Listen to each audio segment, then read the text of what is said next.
Tak Mária, jednu otázku. Ty si takové naše sluníčko, tady působíš na ty lidi strašně pozitivně. Můžeš nám říct svůj příběh nějak, jenom ve stručnosti, nějak, jak se sem dostala a jak to celé tady tak vnímáš? Už jsi tady po několikáté, tak můžeš nám něco sdělit?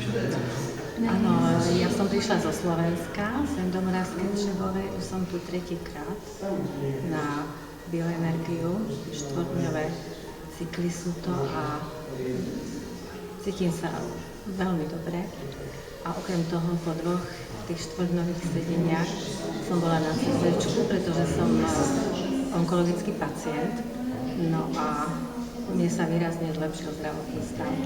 Niektoré nálezy úplne vymizli, niektoré sa zmenšili až 6-násobne, no a niektoré vlastne vymizli celkom. Takže som neskutočne šťastná a túto bioenergiu doporučujem všetkým, ktorí majú akékoľvek problémy, nie to len onkologické, ale akékoľvek. A ľudia, ktorí to robia, sú neskutočne ústretoví a prajem im veľa energie tam z hora, aby ešte mohli pomáhať aj ostatným a iným ľuďom.